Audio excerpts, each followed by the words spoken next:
I'm going to get started and we'll just let everyone start to steadily roll in.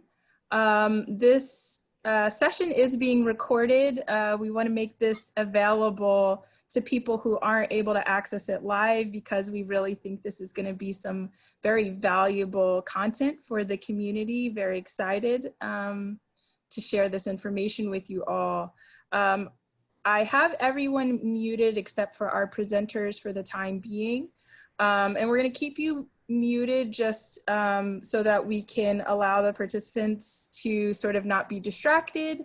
And when we get into the dialogue portion, I will allow people to unmute themselves so we can sort of have some juicy conversation.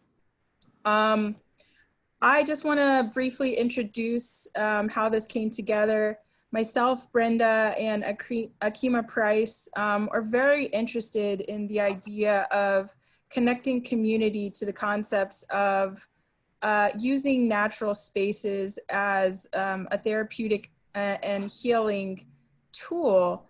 And especially in light of COVID-19 and the traumas collectively and individually that so many of us have experienced, we feel like this is really important information and content to share. So thank you all for joining. I'm really excited about this. So I'm going to let Brenda and Melanie introduce themselves. And the last bit of housekeeping I'll say is that I'm, Lord help us all, going to be tech support for this facilitation. So if you have any issues, you can privately chat me and I can try and work those out for you.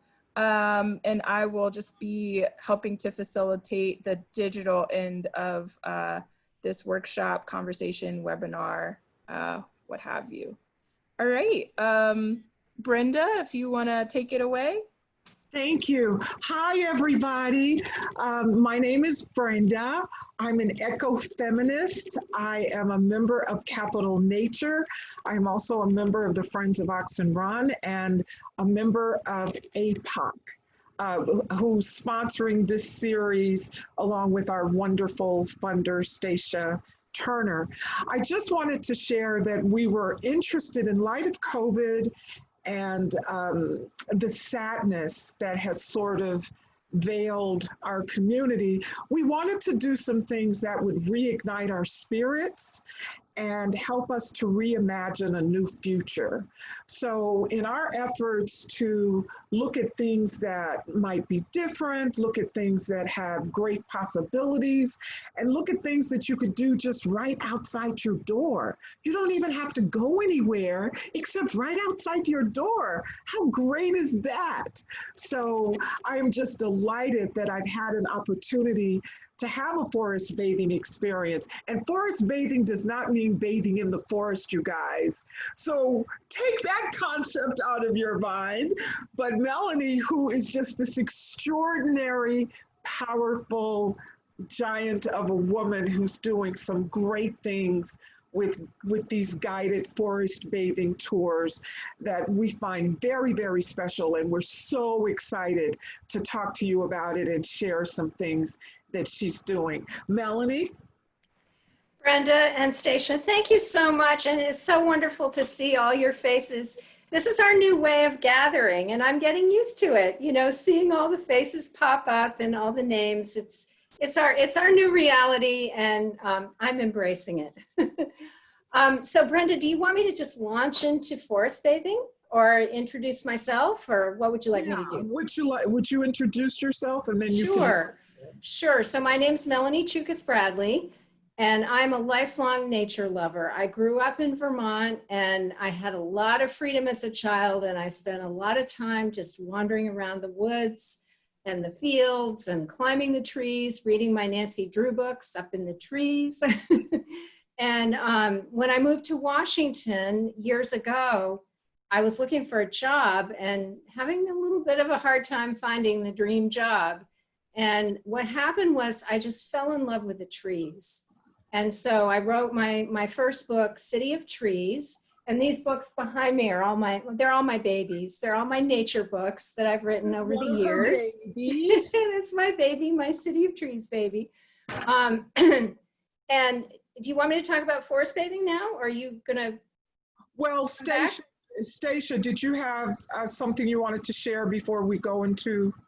Oh, I just wanted to say, and I typed this into chat, but for those of you who haven't seen it, while we would love to have each and every one of you introduce yourselves on camera in the spirit of timekeeping and wanting to leave as much room for dialogue later, we just wanted to invite anyone who's interested to just share your name, the organization or neighborhood you're representing, and your favorite thing about nature, just so that we get a sense of who each of us are and who we have in the room. So the other Great, thing, thank you. Yeah.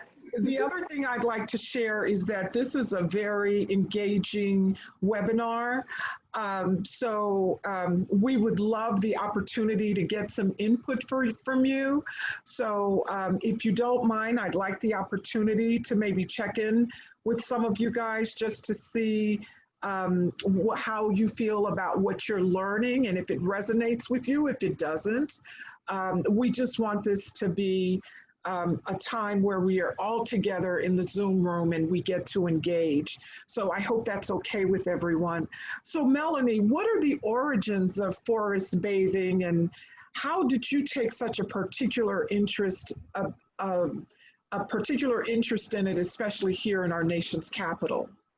Yeah, so thanks, Brenda. I had been leading nature walks for many, many years. As I wrote my nature books, one of the things I love to do most is to go out into nature with people who are also nature lovers and learn about the trees, learn about the birds, just express our appreciation for the beauty around us. And I've been doing that for many years. And I was leading a walk in Rock Creek Park for the Audubon Naturalist Society back in, I think it was in 2014. And one of the participants brought this article from Oprah's magazine and handed it to me. And I just stood there on the spot and inhaled this article. And it was all about this thing called forest bathing, which, as Brenda says, is not about bathing in the forest, although you can do that as part of it. What it is it's a practice that started in Japan. The Forest Agency in Japan started it in the 1980s. It's rooted in the Japanese reverence for nature that's woven into all of their traditions, their Shinto, their Buddhist, their folk traditions. And all it is immersing yourself fully with all your senses in the beauty and wonder of nature. And I was standing there in Rock Creek Park reading this article in Oprah's magazine. Forest bathing is a translation of the Japanese Shindin Yoku, and it just totally resonated with me. Because when I lead nature walks, the times that I find most rewarding are not when we're talking about the trees or talking about the birds, but when everyone just gets quiet and feels the reverence of the moment, because something is so beautiful that we're kind of rendered speechless. And in forest bathing, you are very quiet for much of the time, and you're listening to the breeze, you're listening to the birds, you're really tuning in with all your senses. So this appealed to me greatly. And did you want to ask something else, Brenda, or you want me to just keep going here? I'm just curious, in light of the different communities that we have here in the district, especially when we look at disfavored communities, and we find that those communities are overwhelmed with trauma. And sometimes folks may be too numb to get out of their bed and go outside and forest bathe. So how would you respond to taking, and I know one of the things you've taught me is that nature is like good medicine. So how do we help that community understand that forest bathing can be a form of medicine? Yeah, so I feel that the best way to connect with nature is right at home. When you're really hurting, if you can take time to notice the beauty of a tree outside your door, or look at the clouds and watch the movement of the clouds. Tune in if you have plants in your house, or if you have a porch with plants. pay attention to them, tune into the beauty of them. It is very soothing. And there has been a lot of medical research showing that tuning into nature, even tuning into the plants in your house or a nature program that you watch, has therapeutic benefits. It has yes. I was just going to add one little anecdote to that, given that we're in such sticky shelter-in-place situations. Yes. One item of what you're talking about that I engaged with from my own home was I started birding. I've always been into nature and natural history, but it was really being kind of stuck inside with my family that I started observing the birds more closely, because birds come and go and you can see them. I got a pair of binoculars, and it's really funny because my family got involved, and it was great because it got to the point where my mom and grandma would call me in the middle of a work meeting or whatever I was doing to try and tell me that there was a bird that they saw, which I was like, great guys, but like now you can do it for yourselves. Like, you know? But anyways, I just wanted to give that little anecdote, because I think in the urban context, we can forget that nature is all around us, even from inside of our own homes. That is such a great point. And I was telling Brenda the other day, we have a toad that lives next to our front door. We have a cellar hole next to our front door. And we see this toad every evening. We've given the toad a name. The toad's name is Seamus. And my husband comes home, and the first thing he does is he greets Seamus before he comes through the door. We also have a young rabbit that has grown up in the backyard. Clover. That's Clover. That's Clover. And we've been watching this rabbit grow. Yes, you know, if you can tune in just to the beauty right around you, it is incredibly, I find it to be personally incredibly comforting and therapeutic.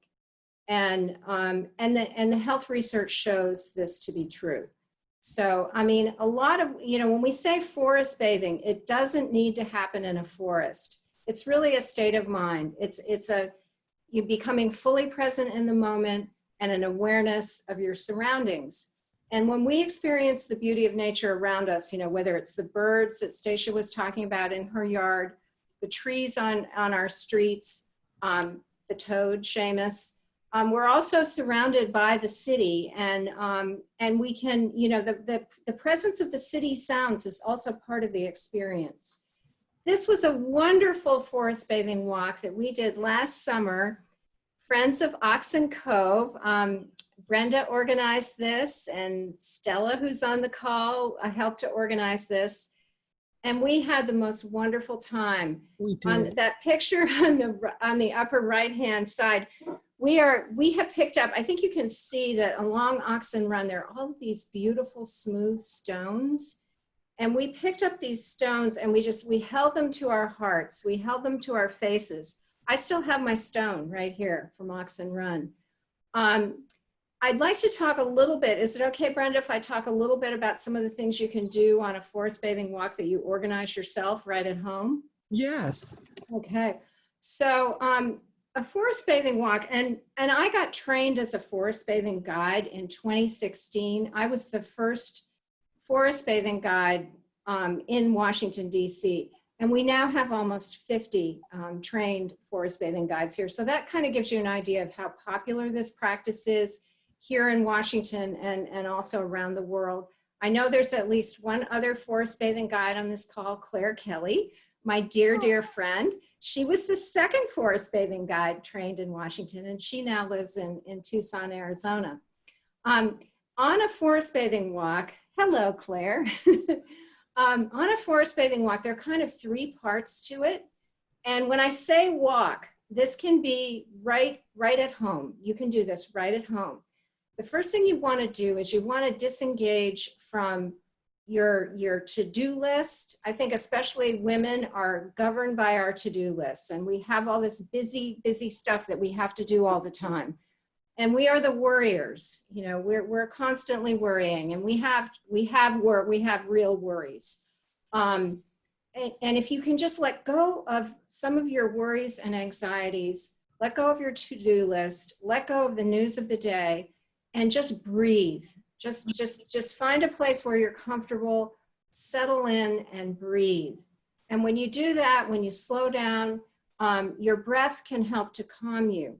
And then you want to tune into your surroundings with all your senses. And as guides, you know, when we're leading a guided walk, which we're not doing much of these days with COVID, most of what we're doing is virtual. But you want to tune in with all your senses. And as guides, we will sort of ask you to pay attention to each sense in turn. So the first thing we often ask people to do is to notice what's in motion. That sounds like such a simple thing, but it's really a powerful mindfulness exercise. Because when you notice what's in motion, you are totally focused on the movement of the trees, the birds, maybe an ant crawling across the railing or the ground. Every movement becomes interesting and fascinating to you. And it's a way of being completely in the present. Then you can tune into the sounds around you. And you may hear nature sounds. You know, in my neighborhood, I hear birds, I hear crickets. You'll also hear the sounds of the city, the kind of the hum of the city around you, and even the sirens and, you know, the noises that are not so soothing, but it's part of your soundscape. And you just tune into that, embrace it. And then if you can tune into the smells, plants have wonderful smells, not just flowers, but the leaves, the twigs, the bark of plants. You know, they all have wonderful smells. And smells can evoke powerful memories. When I smell lilacs, I go right back to my childhood and my mother, because she loved them so much. And then touch, you know, we're touch deprived now. We can't hug our friends, but we can hug the trees. And I, you know, don't be embarrassed to hug a tree, even on your busy street. The tree will be happy to be hugged, and it's a real comfort to hug a tree. So, you know, you tune in with your senses, and then on a forest bathing walk, we'll usually invite people to really commune with a tree, to, you know, find a tree that calls to you. You know, trees have mysterious powers, and they are members of communities. They communicate with each other through compounds in the air that they emit, that flow through the air. They share nutrients and information through their roots and through this wonderful fungal network underground that's sometimes called the Wood Wide Web. And we are just learning about all of the ways that trees are intelligent and have amazing sensibilities. And you can kind of feel that when you're in their presence. So communing with a tree is wonderful. And then, you know, so that's sort of the middle part of the forest bathing walk, is when you're tuning in with all your senses and communing with a tree. And then you want to kind of, you know, bring the experience to a close. Even if you're on your own, when we're leading guided walks, we'll often serve tea and share poetry and feelings about what we're going to take back to our daily lives from the experience. But if you're on your own, if you could just kind of think about those moments when you were really quiet and peaceful and tuned into nature, and what you're going to bring back to your daily life. So I know that this is, you know, when you have real problems, sometimes it's hard to let go of them. But if you can do that just for a few moments every day or a few times a week, I find it incredibly therapeutic. So I just want to share that when you guys are looking at photos of Oxen Cove, there's Oxen Run, which is a local DC park, but this is Oxen Cove, which is a national park. And believe it or not, this beautiful spot is a hidden jewel in Ward 8. And I have to tell you, as we were walking along the waterway, I felt like I was on a beach of rocks. And I've been walking through Oxen Cove now, doing cleanups actually, for probably the past 10 years, and never really paid attention. And I think the beauty, Melanie, of the experience was that it just allowed you to let go. Yes. You didn't have to think about what you were dealing with or any of the challenges that you may have had. You could just let go. And then there was also the beauty of having you tell us to listen, to stop and just listen. And you could hear the water rippling. So I think that there's just something really extraordinary about forest bathing. And I think that ultimately it could benefit our schools, it could benefit hospitals, it could benefit a whole bunch of stuff. But right now we're just looking at how it helps us connect to nature at home. Yes. And the other thing we were talking about the other day, Brenda, is how what a spiritual experience it is. I mean, for me, nature is my church. And I feel like I'm in the presence of divine love when I'm surrounded by natural beauty. This is a cool picture. Can you tell us about it? Yeah, so Melanie and I were talking about different parks in the District of Columbia that those of you on the webinar may be able to connect with. This is a photo of the Mother's Peace Garden in Oxen Run Park, where we take community walks on Mondays and Thursdays, and we're also in the process of starting a memory forest where trees will be planted in memory of those who have fallen to violence. So Melanie was also telling us about Anacostia Park. Most of us are very familiar with that, and these parks are east of the river. But there's also the Kenilworth Aquatic Gardens. If you've never been there, those lily pads are amazing, and they're open till 4 o'clock. And then this is Fort DuPont. They used to have some incredible concerts there, but this is also an example of another park that you could go to.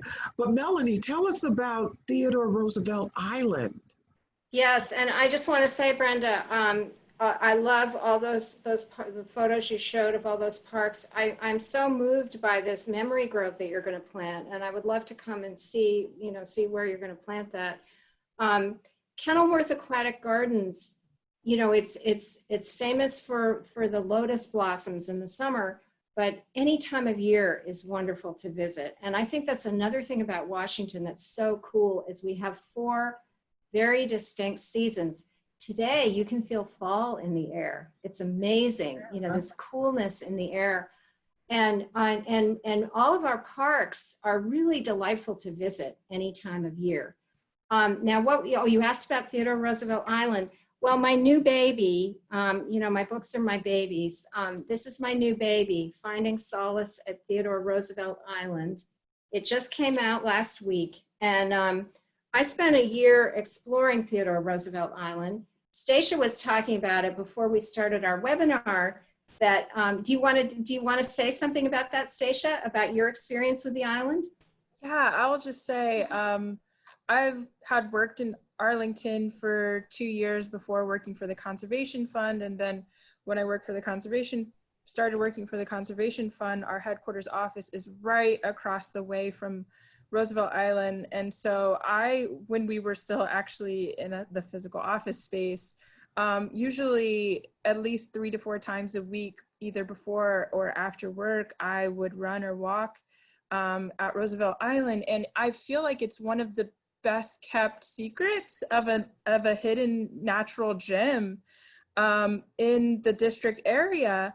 And I've seen some of the richest wildlife there in that small patch than I've seen in some of the larger, open spaces. I've seen more wildlife there than I've seen in Rock Creek Park, in the Arboretum, or any of those like larger, wilder areas. And it's one of my favorite spaces. If you haven't been there, I highly suggest you get out there. There's wonderful birds to see at this time of year, especially. That's all. I could go on forever about that place. I know you feel the way about that island that I do.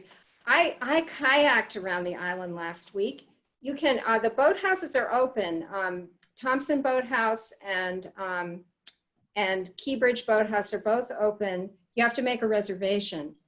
But I kayaked around the island. You can kayak around the whole island. I saw 2 bald eagles two bald eagles up in the tree. And I saw great blue herons. I saw great egrets. It was amazing. there's some really cool things about that island.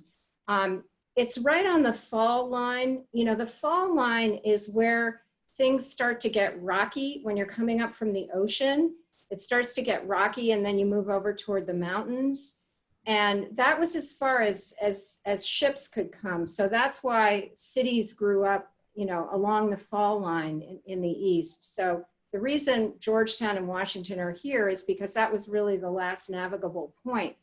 So on the northern end of the island, it's very rocky, and then it flattens out. So it goes from the Piedmont zone to the coastal plain right there on the island. And one of the things I love is that there's a very dramatic change in the tides. When the tides are high, you know, the whole island is enveloped in water. And then when the tides are low, you have these wonderful mud flats that birds in it, you can see animal tracks in them, and birds come up and do a lot of foraging on the mud flats. So, and to me, like sensing the changes in the tides, you know, the ebb and flow of the tides, I find that really comforting. When the world is going haywire and, you know, the news of the day is so painful so much of the time, to just go and watch the tides, you know, rise and fall right here in our city is amazing. And it's so cool when you're on the island, you peek out, you see the Kennedy Center through the cattails, and you see the Lincoln Memorial and, you know, all these iconic parts of Washington. But you're on this wild island, and it really does feel wild. There's a boardwalk that goes through this swamp that is... That's my favorite part. Me too, yeah. So, Melanie, I thought we might ask other folks to share. So we know Stella, you know Claire, and Shayna. I was wondering if you guys might be willing to share any experience that you may have had with forest bathing. Stella, are you there? Stacia, can you unmute her? Give us a minute, Stella. Yep, give me 1 second and I'm gonna try to allow participants to unmute yourself. Okay, Stella, you should be able to unmute yourself now if you click on the microphone. There. Hi, Well, Stella. hey, everyone. It's great to see you. Thank you for Stacy and Brenda for bringing us together, and Melanie for sharing your wisdom. I always learn something when I listen to you speak about your experiences in your books. You know, I have experienced a lot of healing through nature just in my own life, and running an organization is one thing, and talking about nature is of course always great. But then, you know, we're going through these difficult times, and I know some much more than I have, but just like walking into the edges of Rock Creek Park where I live in Northwest, and just being able to immerse myself for sometimes just 20 minutes. It really is so healing and transformative that I just want to affirm that this is the forest bathing experience, or versions of that, or adapted versions of forest bathing, can be so helpful, speaking very much from personal experience. Awesome, thank you. Shayna, you said that you liked trees. Is there anything you want to share about your connection to trees? Well, I just remember as a child, me and my dad, and of course Mom, we would go to Hames Point and stuff like that. And we would get on the awakening statue. I would climb on. My father is 6'8", so I always said, "That's Daddy coming out the ground." So I would sit on his hand, we take pictures in his mouth and all that crap. So, but the weeping willow is my favorite tree. Because it just reminds me of freely flowing dreadlocks, expressing I love that. peace. And I've always had that vision when I would look at a weeping willow. Wow. It's almost like time would slow down when I would look at a weeping willow. That is lovely. Mm-hmm. Thank you so much for sharing that. Thank you. Claire, what are your thoughts? And Faith, if you have any thoughts, we'd like to call on you after Claire. Claire? Hi. Did I myself? Yes. Hello. So I've had some, first of all, I'm still sort of processing Shayna's comment because it just really touched my heart. But I've had personally deep and healing experiences in nature, but I think really over one of the most healing ones, little less obvious to me, which is that, you know, Melanie mentioned I was the second guide in the region, and I've led over 200 forest bathing walks between the community, individuals, and one of my great privileges is having seen people from every ward in DC come together in this experience that's available to everyone. So it was really important to me when I first became a guide to bring in more representation, right? So bringing, getting other guides trained who, you know, don't necessarily look like Melanie and me. And, you know, what I saw that really bring out, especially in our program at the National Arboretum, was just people coming and sharing their love in a way that it seems fundamentally different from it being tied to like a cultural tradition like yoga or something like that. So I just have really enjoyed this sense of togetherness and community that seems, I think if you just read the news and see the racial uprisings and things like that, that it's easy to forget how well we can come together, and that there's this refuge that brings us together that's a commonality to all of us. And that has just been so healing and beautiful to me personally, but also, you know, just seeing how it grew community. So I really love that, and I really love this discussion. Fantastic. Thank you, Claire. Faith, is there anything you want to share? And Aaron, we'd be curious to hear from a guy in the group, in the room. Faith, is there anything you want to share? Well, I want to say with I really like waterfalls. I haven't been on a lot of forest bathing. I'm not going to say I'm a professional. I really don't get out and get to experience like everything, but I'm in love with waterfalls. I love that the fact that it comes from a bigger part and then streams down into different like rivers and streams and things like that. Like, and I'm just in love with waterfalls. I love waterfalls. So do you find peace when you see a waterfall? Yes, I feel like you could sit and like you could have a picnic there, or you could just sit to just think, you know, just to listen. And I love it in the fall time because it's so many colors, like the autumn colors with the trees and things like that. Like I want to get out and do it more. I need to experience it more, honestly. Okay. I love that. And we love seeing the baby, Faith. Thank you for letting me see the baby. You're welcome. That's my nephew. That's your nephew? Yes, say hi. Look. Beautiful, baby. He was smiling with me earlier, y'all, on He Duo. was smiling. Fantastic. Aaron, what are your thoughts? Share of what have your experiences been like? And then maybe we'll call on Teresa and Wendy afterwards. Aaron, there you are. Hi, can you hear me? Yes. Okay. I grew up in Montana in the mountains, so it was like a very different place than DC, and it was right near a little stream where I would always go play as a kid. And I feel like maybe it's because there's a stream nearby, or maybe it's just because water is like a really powerful force, but I'm always attracted to rivers, streams, and bodies of moving water.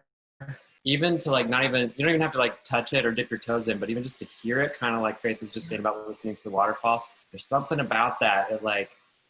It's like taking a shower. It just like cleans your brain out a little bit, and it puts you to sleep if you need to go to sleep or whatever it is. There's something about the sound of moving water that I just... You're a Cancer, so that makes sense. How did you know? LOL. And streaming water is very soothing. It is. Indeed. Thank you, Aaron. Teresa, is there anything you want to share about your experience? And then maybe Claudine and Mark. Teresa? You have to unmute. There you go. Hey, hi, everybody.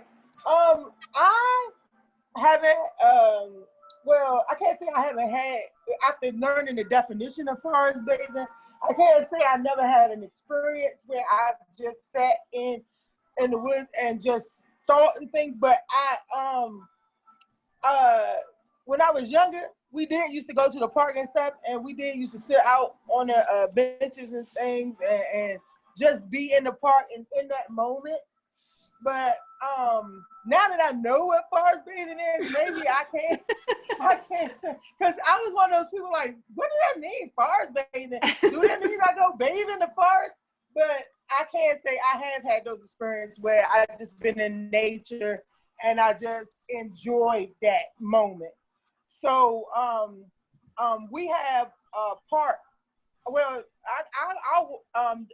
I'll walk around like over here in Southwest around the rec center. It's a little archway where you can walk around it, and I've gone around there and just sat and thought and cleared my mind and things like that a lot. Good for you, Teresa. I think that's forest bathing in its own right, from my perspective. I'm in Southwest too, Miss Teresa. How you doing, neighbor? Hey. Thank you, Teresa. Claudine, what would you like to share?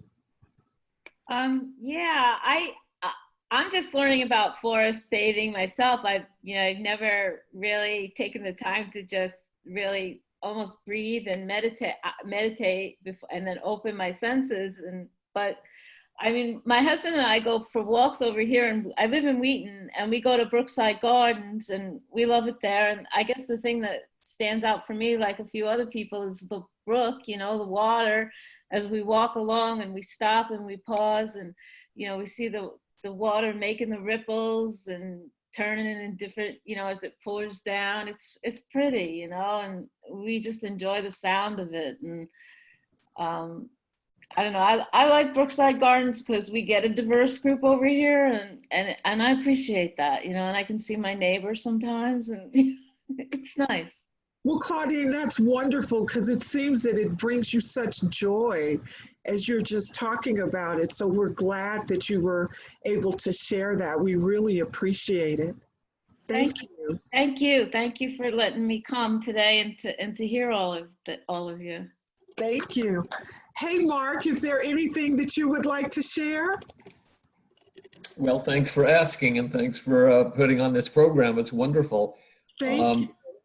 I, kind of belong to the same meditation center as Stella and Claudine, and then more recently, Stella and I have gotten involved in something which is kind of bringing a environmental perspective to Buddhist meditation, and so there's a whole kind of school of meditation which is about practicing in nature, kind of recognizing that we are all, we are really part of nature, and we have become separated from nature too much.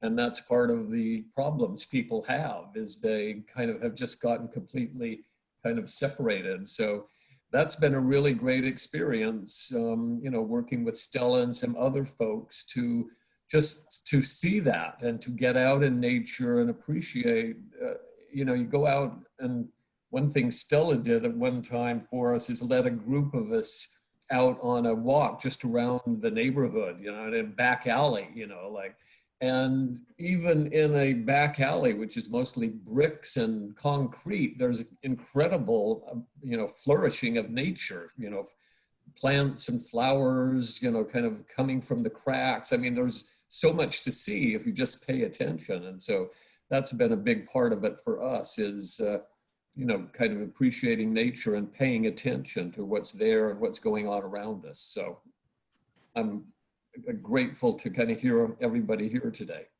Thank you, Mark. So Melanie, that's really interesting what Mark shared, that we have to pay attention, because nature is all around us everywhere, even in the places that Mark shared that you would never expect. So is that the key to forest bathing, paying attention?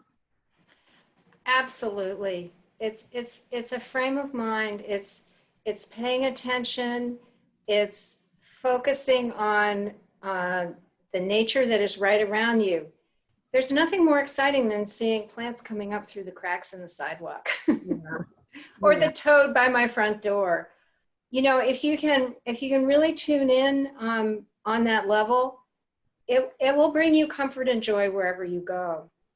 And, you know, and like I said, it's a mindfulness practice. And some people, including me, have a hard time. I loved what you said about meditation, Mark. Some people have a hard time meditating just sitting in a room by themselves. When you meditate in nature, nature helps you to become fully present because you're so enveloped.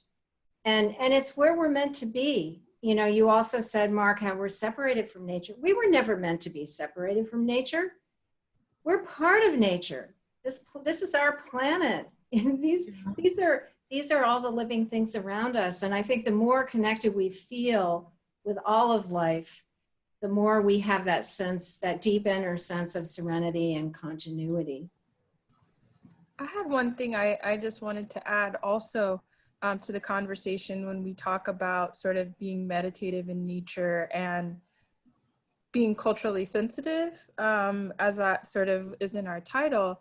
And one thing that I've focused on as a person who really targets Black and Brown communities and, you know, healing the connection that especially Black Americans have with nature spaces, one thing that I've often tried to challenge, I try to challenge is this notion of what the appropriate way to be meditative in nature is, right? I think, at least for me, initially when I hear that term, I think being quiet and walking on a quiet hike, or, you know, sitting lotus style in a park, and all of those things are fine and great, and those are very helpful and important mindfulness tools.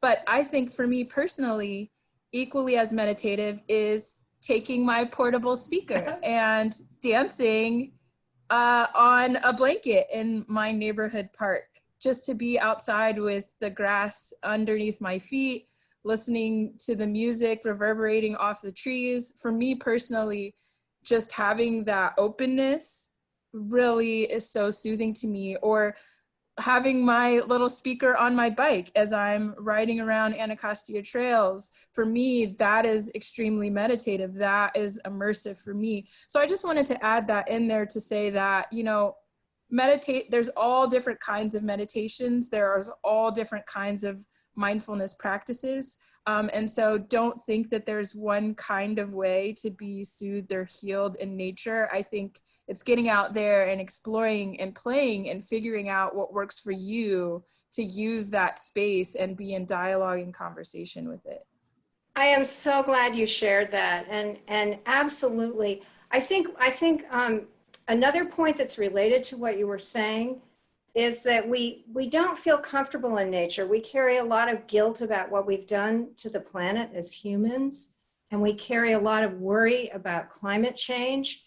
And what you're talking about is just going out and being free and being totally yourself and expressing yourself the way that's comfortable for you.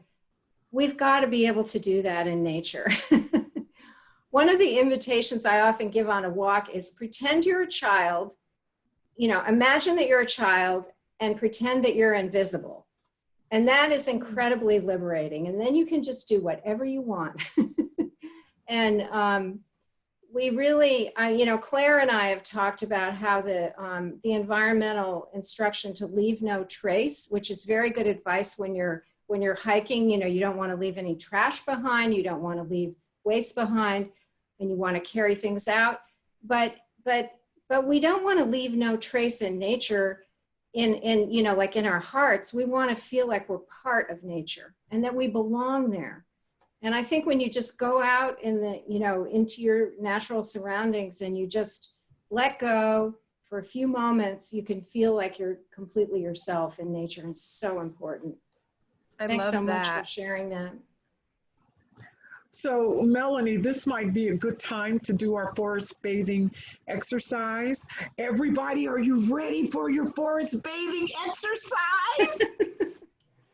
Yay! So excited. Okay. Yeah, so I have my little Himalayan singing bowl that I bring on forest bathing walks. And I'm going to ring the bowl or the bell and then invite you to close your eyes and imagine that you're in a natural place that you love. It can be a place you remember from your childhood. It can be your backyard. It can be where you are right now.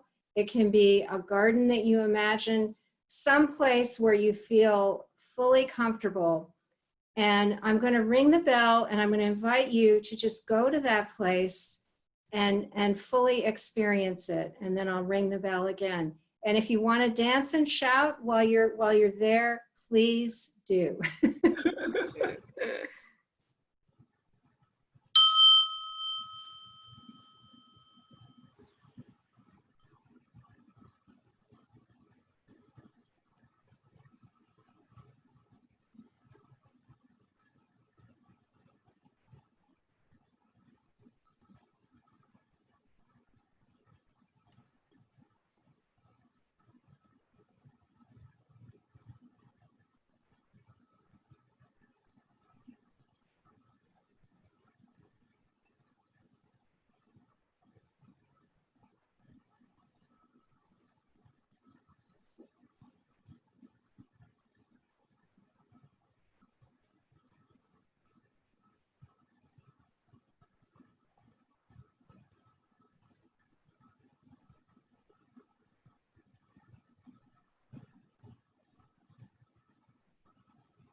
Wow, Melanie, you know where it took me?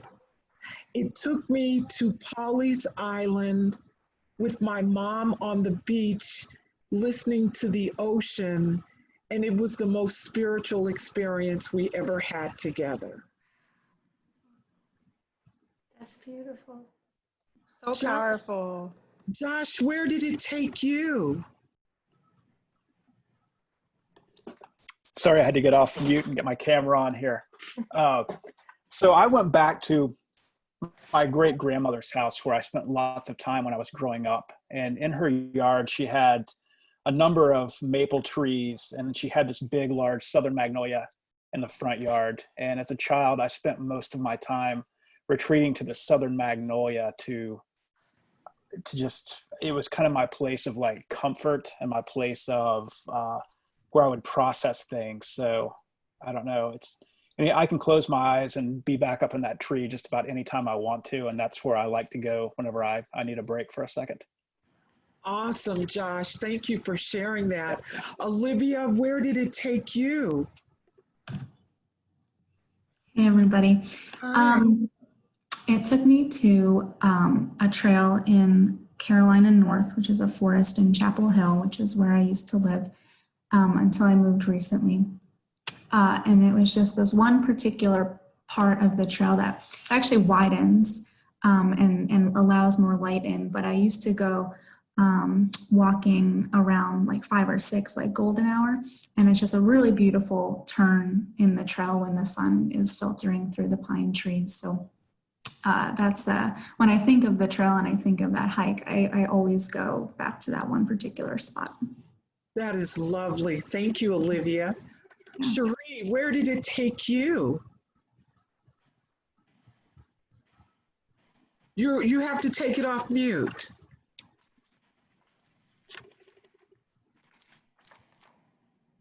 Can you hear me? Yes.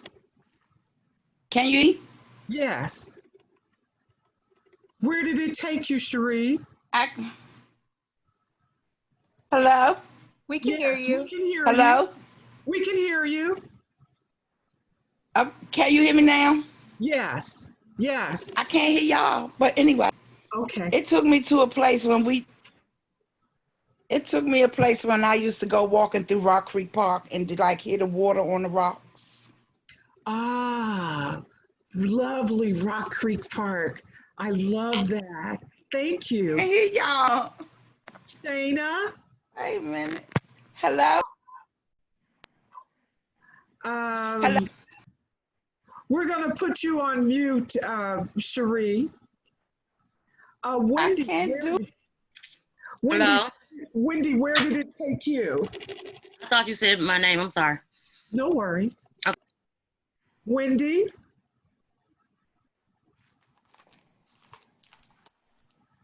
Okay. Zoe, do you want to share, or Nadine? Zoe or Nadine, do you guys want to share? Sure, I could share. Thank you, Zoe. So I didn't really do much outdoor stuff as a child. Yeah. So we just of kayaking on the lake with my cousin this past summer. And you know, when you kayak and you get really far out and you look back and are like both scared and amazed at how far you've come from the shore. Wow. Yes, so relatable. Indeed, Yes. indeed. WS, do you want to share? Where did it take you? Yeah. Hi, it's Walt, by the way. Hi, Walt. It took me to my favorite local mountaintop. It's a place called Raven Rock that has beautiful views of Loudoun County, Virginia. And it's a very peaceful place when the crowds aren't there, which is when I like to go there. So I go there quite a bit, and all times of the year, all different types of seasons. So that's a place I like to go to when I do that kind of practice, or the type of practice that we've just done. Thank you, Walt. We appreciate it. Wanda, where did it take you? Hi, everyone. I thought about this park we used to go to when I was a kid in Greenbelt, Maryland, and there was a lake there, and I could just see the bike trail on the other side where people just reappear and then disappear again into the woods, and you could just feel the breeze rustling through the trees and hear the breeze rustling through the trees. It's like I was there again, and included was the music that was here outside, and it reminded me of the music that would be playing in someone's car in the parking lot, and smelling the burgers on the grill, and just like Stacia was saying, that all of those things just come together and just seemed like just one, and it was amazing to have all of that together. And I remember I used to just sit there on the other end, on the other side of that lake, and just watch and smell and listen. And as a kid, everybody thought, well, why don't you go play? But they didn't know I was so enjoying that. I love that, Wanda. Thank you. Awesome. Nadine or Michelle, do you guys want to share anything? Where did it take you? Hey, everyone. Hi, Michelle. It took me to when I was a kid, and I used to play around my grandmother's in their alley. So their alley up in Northwest, it was just like, I like birds and the smell of the air, and with the sun. That used to be like my peaceful sitting on the step where, like in the alley where they used to live at. That's where that took me to. That's beautiful, Michelle. Thank you so much for sharing that. Nadine? I was taken to the beach in Jamaica. Where I grew up going when I used to visit my grandparents. That must be a beautiful place. Thank you, Nadine. Well, you guys, we are just so delighted that you joined us for this forest bathing experience. I hope you enjoyed it as much as we did. And Melanie, we'd like to have closing remarks from you. Oh my gosh, I've just been so transported by everything everyone has shared. I've been with you every moment, and I loved all the talk about the flowing water, the waterfalls and the streams and the rocks, and just everything everyone shared. And you know, going back to your childhood and really being there. I mean, I felt like everyone who shared really had been to that place they shared about. And I would like to close with a poem. You know, Shana mentioned that she loves weeping willows. So I'd like to close with this poem. It's by Mary Oliver, who's one of my favorite nature poets, and it's called When I Am Among the Trees. When I am among the trees, especially the willows and the honey locust, equally the beech, the oaks, and the pines, they give off such hints of gladness. I would almost say that they save me, and daily. I am so distant from the hope of myself, in which I have goodness and discernment, and never hurry through the world, but walk slowly and bow often. Around me, the trees stir in their leaves and call out, "Stay a while." The light flows from their branches, and they call again. It's simple, they say, and you too have come into the world to do this, to go easy, to be filled with light and to shine. Oh, that was lovely. Thank you, Melanie. Everybody, Thank you so much, Brenda. Thank you. We wish everybody much peace and much light. Have a great day, everybody. I just had one quick thing I wanted to add really quickly. Sorry about that. Melanie and Clara, if you guys would be willing to share information with me about how people can get involved in forest bathing, either training or participating. I'm sure with, you know, social distancing things, there might be some hiatus, but if any information you could share, I will share that out to the group. I'm sure a lot of people are very interested after learning about this practice and might want to get involved. So I want to engage people in that way if you would be so gracious as to share. And the last remarks I want to say is thank you all for being, for participating and being so vulnerable and sharing. I think this was really rich content, and I like how it was free flowing like the water we all spoke of instead of having presentations and slides. It was really nice to be here together with you all. And I just want to give a shout out to the Anacostia Park and Community Collaborative, or APAC, which is who sponsored this workshop series. We're going to have one final webinar after this, so be looking for correspondence about that. And thanks again to Brenda and Melanie for leading this talk and discussion. And thank you all for being here. I will send out a link to the recording when that's available. And I hope you guys all have a great rest of the day. Thank you. Thank you so much. Thank you, everybody. Bye. Thank you. Bye, Melanie.